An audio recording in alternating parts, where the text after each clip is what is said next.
Come on, I know you are here somewhere. The floorboards creaked under my feet as I climbed the stairs to our bedroom at 2:30 in the morning. Thunder rolled across the Connecticut sky, and rain hammered against the windows of our Victorian home like angry fists. I'd been lying awake for hours, staring at the ceiling, wondering where my wife Alicia had gone after the Halloween party at the community center. She wasn't in bed when I got home at midnight. Her car wasn't in the driveway. Now, as I reached the landing, I heard the front door close softly downstairs. The old hinges gave her away with their familiar squeak. I pressed myself against the wall, listening to her careful footsteps on the hardwood floor below. "Greg?" Her voice drifted up the stairwell, tentative and guilty. I didn't answer. Instead, I slipped into our bedroom and pretended to be asleep, pulling the covers up to my chin. My heart pounded against my ribs as I heard her climbing the stairs, each step deliberate and quiet. The bedroom door opened with a whisper. Through half-closed eyes, I watched my wife of 12 years tiptoe across the room. Even in the darkness, I could see she was still wearing her costume from the party, a tight black dress that showed off the figure she'd been working so hard to maintain at the gym lately. But something was wrong. Her hair was disheveled, not the carefully styled waves she'd spent an hour perfecting before leaving. And there was a smell clinging to her, cologne that definitely wasn't mine, something expensive and masculine that made my stomach clench with suspicion. Alicia disappeared into our walk-in closet, and I heard the rustle of fabric as she changed clothes. When she emerged, she was wearing an oversized t-shirt and pajama pants. She slipped into bed beside me, her movements careful not to wake me. Except I was wide awake and my mind was racing. "Have fun at the party?" I asked quietly, causing her to jump. "Oh, I thought you were asleep." Her voice was breathless, startled. "Yeah, it was okay, nothing special." "What time did it end?" There was a pause. Too long of a pause. "Around midnight, I think. Sarah and I went to Denny's afterward to talk. You know how she gets when she's had a few drinks." Sarah, her best friend since college, married to Dominic Vega, my old high school rival who'd made my life hell back then and apparently wasn't done yet. I'd seen the way Dominic looked at my wife at neighborhood barbecues, the way his eyes lingered on her when he thought no one was watching. "Denny's closes at 11 on weeknights," I said. Another pause, longer this time. "We went to the one on Route 9. That one's 24 hours. I knew she was lying. The Route 9 Denny's had closed permanently 6 months ago. I'd driven past the empty building just last week. "Must have been nice," I said, turning away from her. "Catching up with Sarah?" "Yeah." Her voice was small now. "It was..." I lay there in the darkness, listening to her breathing gradually slow as she fell asleep. But sleep wouldn't come for me. My mind kept circling back to the cologne smell, the disheveled hair, the lies that came so easily to her lips. When morning came, I was already downstairs making coffee when Alicia appeared in the kitchen. She'd showered and done her hair, put on makeup to cover what looked suspiciously like a bruise on her neck. "Morning," she said, avoiding my eyes as she poured herself a cup of coffee. "Morning." I studied her over the rim of my mug. "That's an interesting mark on your neck." Her hand flew to her throat, fingers covering the purple spot. "I must have bumped into something at the party. You know how crowded it gets." "Looks more like a hickey to me." The color drained from her face. "That's ridiculous, Greg. Why would you even think that?" "Because I'm not stupid, Alicia, and I'm not blind." She set down her coffee cup with shaking hands. "I don't know what you're implying, but..." "I am not implying anything. I'm stating facts. You came home at 2:30 in the morning smelling like another man's cologne with what's clearly a hickey on your neck, and you lied to me about where you were." Tears welled up in her eyes, the same tears that had gotten her out of trouble since we were in our 20s. But they didn't work on me anymore. "Greg, please, you're being paranoid. I would never..." "Never what? Never cheat on me? Never lie to me? Because you're doing both right now." She straightened up, and suddenly the tears were gone. In their place was something harder, colder. "Maybe if you paid more attention to me instead of spending every night in that workshop of yours, I wouldn't have to look elsewhere for conversation." "Conversation? Is that what you're calling it?" "I'm calling it friendship, Greg. Something you wouldn't understand since you don't have any friends left." That stung because it was partially true. My renovation business had consumed most of my time and energy over the past few years. I'd lost touch with a lot of people, but I'd always thought I had Alicia. Apparently, I was wrong about that, too. Where's your phone? I asked. What? Your phone? Where is it? Upstairs, charging. Why? The one you had last night. Your other phone. The blood drained from her face completely now. I don't know what you're talking about. The one you keep hidden in the attic, behind the Christmas decorations. I'd found it 3 days ago, while looking for our Halloween decorations. A cheap prepaid smartphone tucked inside an old shoebox, filled with text messages and photos that made my stomach turn. Messages between Alicia and Dominic that left nothing to the imagination. Photos of my wife in positions and outfits I hadn't seen in years. But the worst part wasn't the affair itself. It was Sarah's involvement. Messages showing she'd not only known about it, but had actively encouraged it. Had even participated in some of their encounters. My wife's best friend and my old enemy had been playing me for a fool, and Alicia had been a willing participant in all of it. Greg, I can explain. No need. I stood up and grabbed my jacket from the back of the chair. I've seen enough. Where are you going? To think. Don't wait up. I walked out of the house and climbed into my pickup truck, leaving Alicia standing in the kitchen with tears streaming down her face. But I was done with her tears, done with her lies. As I drove through the quiet streets of our small Connecticut town, past the old paper mill that had closed when I was a kid, past the elementary school where our daughter Emma would start kindergarten next year, I felt something cold and hard settling in my chest. I'd been the nice guy for too long. The understanding husband who worked hard and kept his mouth shut. The man who let old rivals and fake friends walk all over him. That was about to change.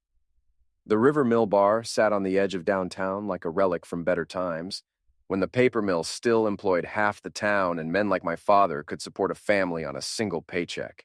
Now it was just another dive bar where the remaining blue-collar workers came to drink away their frustrations and gossip about their neighbors, which made it the perfect place to get information. I found Richie Kane behind the bar, polishing glasses with the methodical precision of a man who'd been doing the same job for 15 years. He looked up when I walked in, his weathered face breaking into a grin. Greg Rourke. Didn't expect to see you here this early. It's not even noon. Figured it was time I started drinking like a proper Irishman, I said, sliding onto a bar stool. Richie laughed and pulled a beer from the tap. Trouble at home? You could say that. I took a long pull from the beer, savoring the bitter taste. What do you hear around town these days? About what? About my wife. Richie's expression grew serious. He glanced around the nearly empty bar, then leaned across the counter. You really want to know? I really want to know. He sighed and set down the glass he'd been polishing. Word is she's been spending a lot of time with Dominic Vega, and not just friendly time, if you catch my meaning. How long has this been going on? Couple months, maybe longer. Sarah's been covering for them, telling people Alicia's at book club or yoga class when really she's at their place. The beer turned sour in my mouth. Their place? Dominic and Sarah's house. Apparently, Sarah gets her kicks watching, sometimes joining in. It's become quite the topic of conversation around here. I gripped the beer bottle so hard my knuckles went white. And nobody thought to tell me? Would you have believed it 6 months ago? Before you started seeing the signs yourself? He was right, and we both knew it. I'd been so focused on building my business, on providing for my family, that I'd missed what was happening right under my nose. There's more, Richie said quietly. Tell me. Dominic's been bragging about it, telling people at the gym that he's got your wife trained like a dog, that she does things for him she'd never do for you. The bottle shattered in my hand, beer and blood mixing on the bar. Richie cursed and grabbed a towel, wrapping it around my palm. Easy there, champ. Save the violence for when it counts. When it counts? Look, Greg, I've known you since high school. You're not a violent man by nature, but you're not a pushover either. Remember senior year when Dominic tried to humiliate you in front of the whole school? You laid him out with one punch and walked away like it was nothing. I did remember. Dominic had been the star wrestler, the golden boy who thought he owned the school. He'd cornered me in the parking lot, trying to impress some girls by picking on the quiet kid who worked construction after school to help his family pay bills. He'd underestimated me then. Apparently, he was doing it again. The difference is, I said, flexing my bandaged hand, this time I'm not walking away after one punch. Richie nodded approvingly. Good, because men like Dominic only understand one language, and it's not English. I finished my beer and left money on the bar. Thanks for the information. Greg? Richie called as I headed for the door. Whatever you're planning, be smart about it. Don't give them any ammunition to use against you. I'm always smart, Richie. That's why I'm going to win. The drive home took me past Dominic and Sarah's house, a small bungalow on Elm Street that they'd bought with money from Sarah's father's life insurance policy. Dominic's pride and joy sat in the driveway, a restored 1969 Camaro SS that he'd spent 3 years and $20,000 rebuilding. I parked across the street and studied the house. The blinds were drawn, but I could see shadows moving behind them. 2 figures, maybe 3. My phone buzzed with a text message. From Alicia. Where are you? We need to talk. I typed back, at work, home late tonight. Another lie to add to the collection we'd been building, but turnabout was fair play. I drove to the hardware store and bought a few items, a valve stem tool, a can of expanding foam, and a glass etching kit. Then I stopped at the sporting goods store and made one more purchase, a baseball bat. Not for violence, I told myself, just for emphasis. That evening, I waited until the lights went out in the Vega house before making my move. I'd parked 3 blocks away and walked through backyards, staying in the shadows like I'd learned during my brief stint in the Army Reserves. Dominic's Camaro sat in the driveway like a sleeping beast, its black paint job gleaming under the streetlights. I knelt beside each tire and used the valve stem tool to let out the air slowly, quietly. Then I moved to the exhaust pipe and filled it with expanding foam. But the real masterpiece was what I etched into the hood with the glass etching kit, Home Wrecker, in letters 6 inches tall. For the finishing touch, I left something on the windshield. Dominic's old wrestling trophy from high school, the one he'd won the year he graduated. I'd bought it from his mother at a garage sale 5 years ago, thinking it might make a nice peace offering. Instead, I snapped it in half and left both pieces under the windshield wipers. Then I walked home through the quiet streets, feeling lighter than I had in months. The next morning, I was in my workshop when I heard the roar of rage from 3 blocks away. Dominic had discovered my handiwork. My phone rang 20 minutes later, Sarah's number. Greg, it's Sarah. I think we need to talk. About what? About what happened to Dom's car and about other things. I don't know what you mean. Please don't play dumb. Can you meet me at the diner on Main Street in an hour? I smiled to myself. Sure, Sarah. I'll be there. The diner was nearly empty when I arrived. Just a few elderly locals nursing coffee and reading newspapers. Sarah sat in a corner booth, her face pale and drawn. She'd been crying. Thanks for coming, she said as I slid into the seat across from her. What's on your mind? She fidgeted with her coffee cup, not meeting my eyes. Look, Greg, I know you're upset, and you have every right to be. But destroying Dom's car isn't going to solve anything. I didn't destroy anyone's car. Come on. Who else would do something like that? I leaned back in my seat, studying her. Sarah had been pretty once, back in college when she and Alicia were roommates. But years of disappointment and too much alcohol had taken their toll. Now she looked older than her 36 years, worn down by a marriage to a man who'd never really loved her. Tell me about the book club, I said. What? The book club that meets at your house twice a week. The one Alicia's been attending so religiously. Sarah's face crumpled. Greg, please. What book are you reading this month? Or are you too busy watching my wife fuck your husband to keep track? She started crying then, quiet sobs that shook her shoulders. It wasn't supposed to happen like this. How was it supposed to happen? It was just, Dom was so unhappy, and Alicia was feeling neglected, and I thought maybe if they could just work it out of their systems. So you decided to play matchmaker? I thought it would help our marriages. Give us all something exciting to share. I stared at her in disbelief. You thought watching your husband cheat with my wife would help your marriage? You don't understand. Dom hasn't touched me in 2 years. At least this way, I get to be part of it. I get to feel wanted. The desperation in her voice was pathetic, but I felt no sympathy for her. She'd made her choice. Here's what's going to happen, I said, pulling out my phone and setting it on the table between us. The recording app was already running. You're going to tell me everything, every detail about their affair, every time they met, every lie they told. And you're going to do it right now. I can't.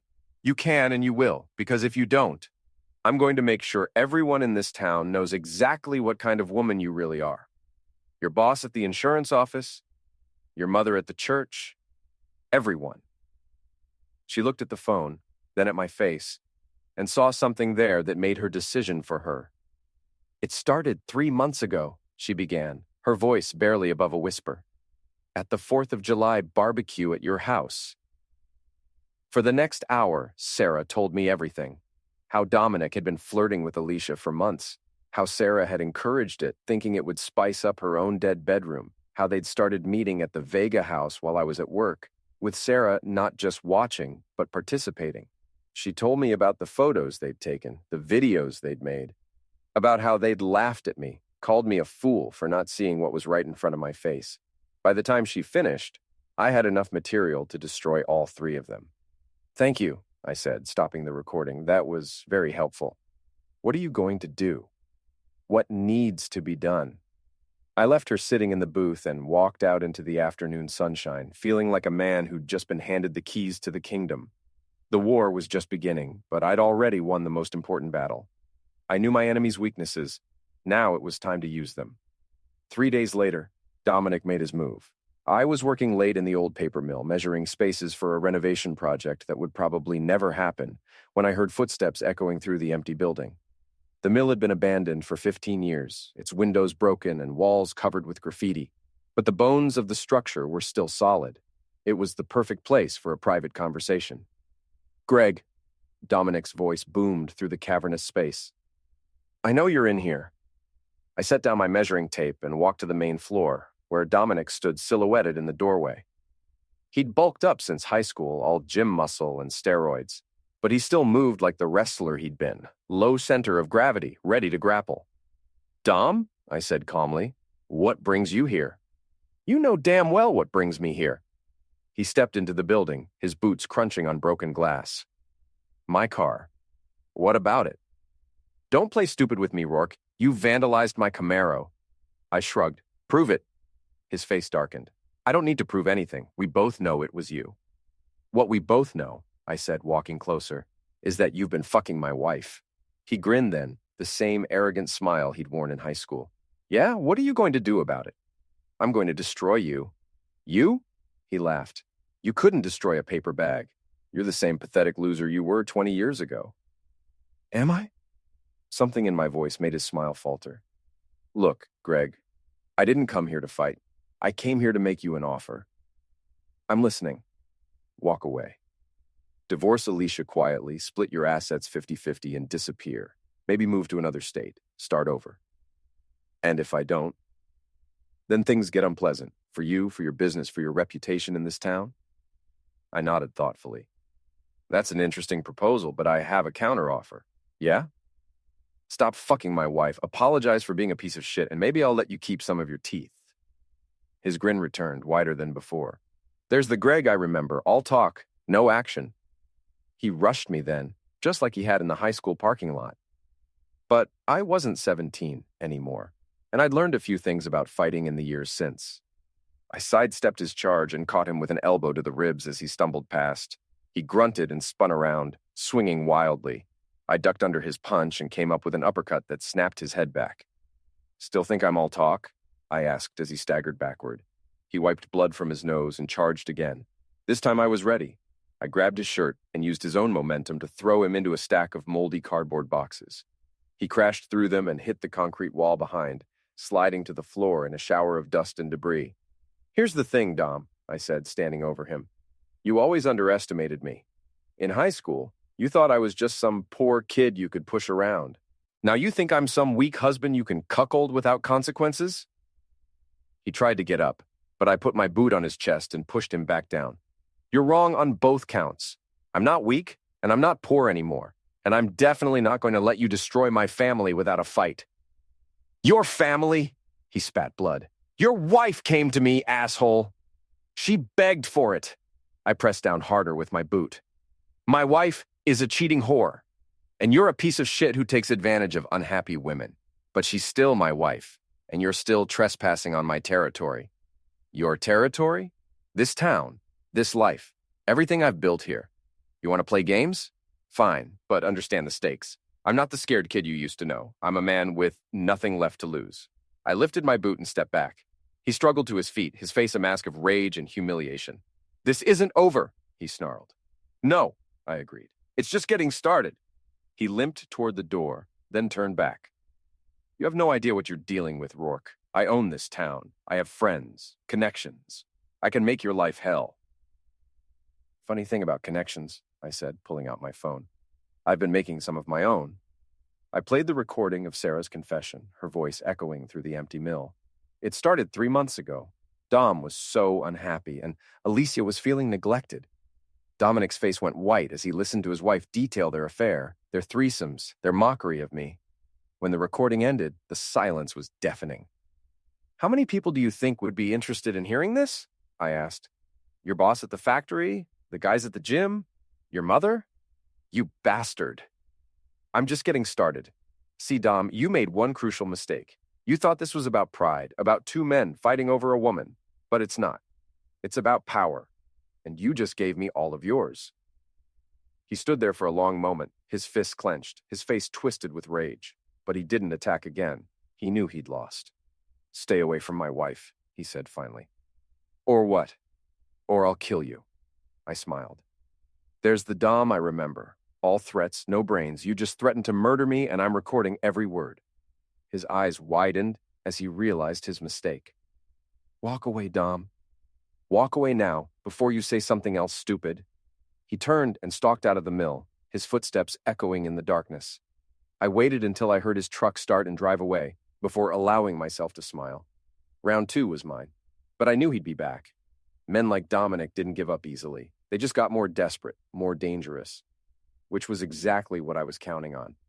The annual River Days festival transformed our small town's main square into something almost magical. White tents lined the streets, vendors sold everything from funnel cakes to handmade jewelry, and a small stage hosted local bands and politicians making speeches nobody listened to. It was the perfect venue for a public humiliation. I'd spent the past week spreading carefully chosen words through Richie and his network of bartenders, waitresses, and regular customers. Nothing too obvious, just hints and suggestions that let people draw their own conclusions. Heard Greg Rourke's been having some marriage troubles. Alicia's been spending a lot of time at the Vega house lately. Dom's been bragging about something, but he won't say what. Small towns run on gossip the way cars run on gasoline, and I just filled everyone's tank. Now, as I walked through the festival with my sister Nikki, I could see the results. People whispered as we passed, their eyes following us with the hungry curiosity of spectators waiting for a car crash. You sure about this? Nikki asked.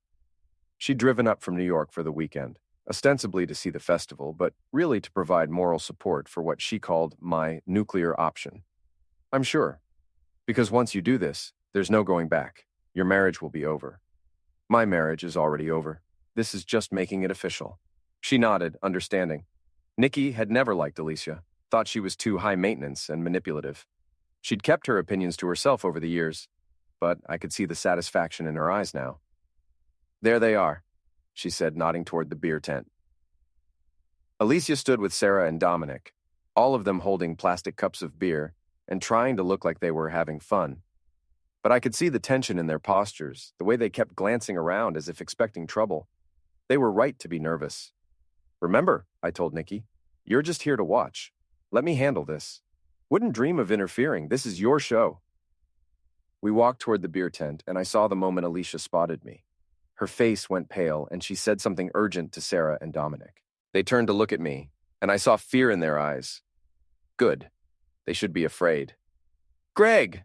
Alicia called out as we approached, her voice artificially bright. I didn't know you were coming to the festival.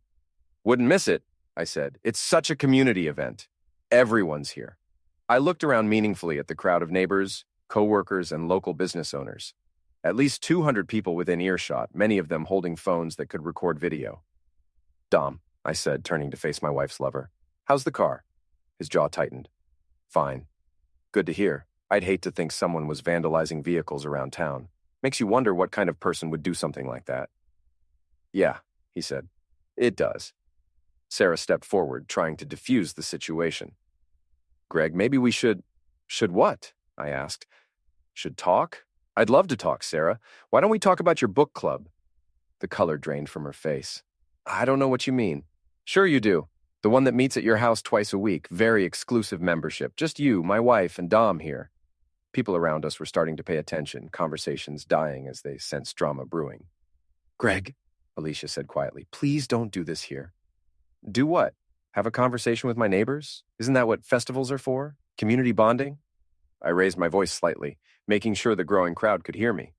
I was just telling Sarah how much I appreciate her friendship with my wife. It's so nice when wives have friends who support their hobbies. What hobbies? Someone in the crowd called out. I smiled. Well, Alicia's taken up photography lately, haven't you, honey? Very artistic stuff, very intimate. Alicia's face went white. Stop. And Dom here has been helping with the technical aspects. He's very hands-on. Dominic stepped forward, his fists clenched. That's enough, Rourke. Is it? I don't think it's nearly enough. I pulled out my phone and held it up so everyone could see. Sarah was just telling me the other day about how their book club works, very interactive. Would you like to hear her explanation? No, Sarah gasped, but I was already pressing play on the recording. Sarah's voice echoed from the phone's speaker, clear and damning. It started 3 months ago. Dom was so unhappy and Alicia was feeling neglected, and I thought maybe if they could just work it out of their systems. The crowd pressed closer, phones appearing as people started recording. I let the audio play for another 30 seconds, long enough for everyone to understand what they were hearing, then stopped it. The silence was deafening. Interesting book club, I said conversationally. Very hands-on learning. You bastard, Dominic snarled, lunging at me. I was ready for him. I sidestepped his charge and stuck out my foot, sending him sprawling into the dirt. He scrambled to his feet, his face red with rage and humiliation, and swung at me again. This time I didn't dodge. I caught his fist in my palm and squeezed, my construction-hardened grip crushing his knuckles. He yelped in pain and tried to pull away, but I held on. Careful, Dom, I said quietly. You're making a scene. The crowd was laughing now, phones recording as the town's former golden boy was humiliated by the man he'd been cuckolding. Someone started chanting, fight, fight. But I wasn't interested in a brawl. I had something better in mind. I released his hand and stepped back. Ladies and gentlemen, I announced to the crowd, I'd like to introduce you to Dominic Vega, homewrecker extraordinaire. He's been servicing my wife for the past 3 months with the enthusiastic assistance of his own wife, Sarah. The crowd erupted in gasps and excited chatter. I saw phones being raised, social media posts being typed. By tomorrow, everyone in town would know the truth. And this, I continued, gesturing to Alicia, is my loving wife, who's been attending book club twice a week to practice her photography skills. Very artistic work, from what I understand. Alicia was crying now, tears streaming down her face as she realized her reputation was being destroyed in real time. Greg, please. Please what? Please keep quiet while you fuck my neighbor? Please pretend I don't know what you've been doing. Please continue to be the fool you all thought I was. I shook my head. No, Alicia. I'm done being quiet. I'm done being the understanding husband. I'm done being played for a fool. I turned to address the crowd directly. You want to know what kind of man Dominic Vega really is? He's the kind who brags about conquering other men's wives, who takes pictures and videos to show off to his friends, who thinks he's God's gift to women because he can bench press 300 pounds. Dominic tried to speak, but I talked over him. And you want to know what kind of woman my wife really is? She's the kind who lies to her husband's face while she's screwing his enemies, who puts on a show of being the perfect wife and mother while she's posing for dirty pictures in another man's bedroom. The crowd was eating it up, their phones capturing every word. I could see the excitement in their eyes, the hunger for scandal and drama that small towns thrived on. So here's what's going to happen, I announced. I'm divorcing my cheating wife. I'm pressing charges against Dominic for maltreatment and threats, and I'm making sure everyone in this town knows exactly what kind of people they really are. I turned back to the three of them, who stood there like deer in headlights, surrounded by a crowd of their neighbors and former friends. Enjoy the festival, I said. I know I will. As I walked away with Nikki, I heard the crowd exploding into conversation behind us. Phones were ringing as people called friends and family to share the gossip. Social media was probably already lighting up with videos and commentary. Jesus Christ, Greg, Nikki said as we reached the edge of the square. That was brutal. That was justice. What's next? I smiled grimly. Now we wait for them to make their next move. And when they do, I'll be ready. Behind us, I could hear Alicia sobbing and Sarah trying to calm her down. Dominic was shouting at the crowd, trying to salvage some dignity, but it was too late. The whole town had seen them exposed for what they really were, and I was just getting started. The call came at 3 a.m, 2 days after the festival. Unknown number, but I answered anyway. "You think you've won?" Sarah's voice was slurred with alcohol and desperation. "You think you've destroyed us?" "I know I have." "Well, you're wrong. We're not done with you, Greg. Not by a long shot." "What's that supposed to mean?" "It means you picked the wrong people to fuck with. Dom has friends, connections. We're going to make sure you lose everything. Your business, your house, your daughter." The mention of Emma sent ice through my veins. "If you come near my daughter..." "What? What will you do? You've already played your hand, shown everyone what a vindictive asshole you really are. People are already starting to feel sorry for Alicia, talking about what a monster you must be to humiliate her like that." She was lying, but there was enough truth in it to sting. I'd heard some of the whispers around town, the suggestions that maybe I'd gone too far, that a real man would have handled things privately. "You have 24 hours, Sarah continued. "Drop the divorce proceedings, apologize publicly for what you did at the festival, and maybe we'll let you slink away with some dignity intact. And if I don't, then we destroy you. Completely." The line went dead. I sat in my dark kitchen, staring at the phone and thinking about what she'd said. They were planning something, some final desperate move to turn the tables on me. I'd expected this. Cornered animals always lashed out before they died. The next evening, I was at the River Mill bar with Richie when they made their move. The place was packed for the weekly karaoke night, which meant plenty of witnesses for whatever they had planned. I saw them come in together. Alicia, Sarah, and Dominic, all of them looking like they were dressed for battle. Alicia wore a conservative dress that made her look like the victim she was trying to portray. Sarah had on her best concerned friend outfit. And Dominic looked like he'd been hitting the gym and the steroids even harder than usual. "Here we go," Richie muttered, setting down the glass he'd been cleaning. They walked straight to where I was sitting at the bar, and the entire room went quiet. Everyone knew what had happened at the festival. Everyone was waiting to see what would happen next. "Greg," Alicia said, her voice carrying across the silent room, "we need to talk." "I'm listening. Not here. Outside. Anything you have to say to me, you can say in front of everyone here. After all, you didn't seem to mind making our private business public when you were fucking Dom." A few people in the crowd chuckled, but most just watched with hungry eyes. "Please," Alicia said, and I could see tears forming. "Don't make this harder than it has to be." "Make what harder?" Sarah stepped forward. "We're here to give you one last chance to do the right thing." "The right thing?" "Apologize. Admit that you've been abusing Alicia emotionally and psychologically. Get help for your anger issues." I almost laughed. "My anger issues? Everyone saw what you did at the festival," Dominic said. "Humiliating your wife in public, threatening people. That's not normal behavior, Greg." "You know what's not normal behavior?" I stood up from my bar stool. "Fucking another man's wife while her best friend watches." "That's enough!" Alicia snapped, and suddenly the tears were gone, replaced by cold fury. "I'm tired of your self-righteous bullshit, Greg. You want to know the truth? I cheated on you because you're a pathetic excuse for a man. You're boring, you're selfish, and you're terrible in bed." The room erupted in gasps and nervous laughter. This was better than any soap opera. "Dom gives me things you never could," she continued, her voice rising.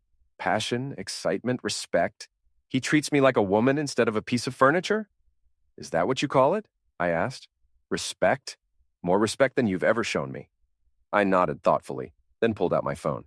"That's interesting, because Dom had a very different take on your relationship when he was talking to his buddy Jake at the gym." I pressed play on another recording. This one captured by a friend of Richie's who worked out at the same gym as Dominic. Dom's voice filled the bar. "She's just a piece of A, man. Married pussy is always desperate, you know? They'll do anything to feel young again. And this one's got daddy issues out the A." The blood drained from Alicia's face as she heard her lover's real opinion of her. The room was dead silent except for Dom's voice continuing. "Her husband's a fucking loser, but at least he's got money. When she divorces him, I'll get half of everything just for fucking her twice a week. Easy money, easy pussy. I stopped the recording. Still think he respects you? Alicia turned to look at Dominic, who was staring at the floor. Dom, did you really say that? He didn't answer. Dom, she screamed. Did you say that about me? Baby, it's not what it sounds like. She slapped him, hard. The sound echoed through the bar like a gunshot. You bastard! You lying, using bastard! Sarah tried to intervene. Alicia, calm down. Calm down? He's been using me, using both of us. We all knew what this was, Sarah said desperately. It was just for fun. Fun? Alicia whirled on her former best friend. You call this fun? My marriage is over, my reputation is destroyed, and now I find out the man I threw it all away for thinks I'm just a piece of A with daddy issues. She slapped Sarah too, then turned back to Dominic, who was backing away from her fury. And you, she snarled, you worthless piece of shit. You made me think you loved me. I never said I loved you, Dom protested. This was just supposed to be sex. She launched herself at him, nails clawing at his face. He grabbed her wrists and pushed her away, sending her stumbling backward into a table. That's when I made my move. Get your hands off my wife, I said, stepping between them. Your wife? Dom laughed. You don't want her anymore, remember? You're divorcing her. Doesn't mean I'll let you put your hands on her. He shoved me. Get out of my face, Rourke. I shoved him back, harder. He stumbled and knocked over a chair. You want to dance? He snarled, raising his fists. Let's dance. But before he could swing, Nikki appeared beside me. She'd been sitting at a corner table watching the whole thing unfold. Actually, she said conversationally, I think you're done dancing. She held up her phone, which had been recording the entire confrontation. I've got everything on video, the threats, the admissions, the attack on Alicia. More than enough to press charges. Dom's face went white. You can't. I can and I will. See, unlike my brother, I actually am vindictive, and I really don't like men who hit women. I didn't hit her. I pushed her. Attack is attack. And with your record of domestic violence calls. What domestic violence calls? Sarah gasped. Nikki smiled coldly. Oh, you didn't know? Dom here has quite a history with the police. 3 different women have filed complaints against him in the past 5 years, all dropped when the women suddenly decided not to press charges. She looked around the room, making sure everyone was listening. But this time, there are witnesses. Lots of witnesses. All with phones. I looked around the bar and saw dozens of people holding up their devices, recording every moment of the confrontation. Social media was going to have a field day with this. Here's what's going to happen, I announced to the room.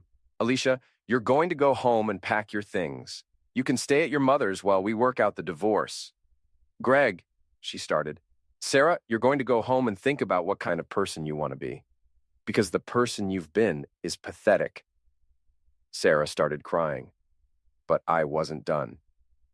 And Dom, I turned to face him, you're going to stay the hell away from my family. All of my family. Because if I see you near my house, my wife, or my daughter, I will make what happened tonight look like a friendly conversation. You can't tell me where I can go. Watch me. I stepped closer, and he backed away instinctively.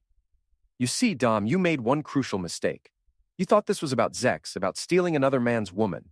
But it was never about that. What was it about? Power, respect, the natural order of things. I looked around the room, making sure everyone could hear me. You tried to take what was mine, humiliate me in my own town, make me look like a fool. But you forgot something important. What? I'm not the same scared kid you used to know. I'm a man who's built a life, a business, a reputation in this community, and men like me don't get pushed around by men like you. The crowd was hanging on every word, phones recording, social media posts being typed in real time. So here's how this ends, I continued. You're going to leave this bar, you're going to go home, and you're going to start looking for somewhere else to live, because your time in this town is over. You can't make me leave. I don't have to make you do anything. They will, I gestured to the crowd around us, dozens of neighbors and former friends who had seen him exposed for what he really was. Small towns have long memories, Dom, and they don't forgive men who break up families and disrespect their neighbors. I could see in his eyes that he knew I was right. His reputation was destroyed, his marriage was over, and his standing in the community was gone. He'd become a pariah overnight. This isn't over, he said quietly. Yes, it is. I turned to address the entire bar. Ladies and gentlemen, I want to thank you all for witnessing tonight's entertainment. I hope it's been educational. The crowd erupted in applause and cheers. Someone started chanting my name. Others were already posting videos online with captions like, "Cheater gets owned," and "Husband's revenge." I looked at Alicia, Sarah, and Dominic, who stood there like defeated soldiers after a lost battle. Their faces were masks of humiliation and despair. "The house always wins," I said quietly, just loud enough for them to hear. And tonight, I was the house. I walked out of the bar with Nikki, leaving my enemies to face the crowd's judgment. Behind us, I could hear the explosion of conversation, the phones ringing, the social media notifications pinging. By tomorrow, the whole state would know their story. By next week, they'd be lucky to find jobs in the next county. My revenge was complete, total, and absolutely devastating. And it felt better than I'd ever imagined it would.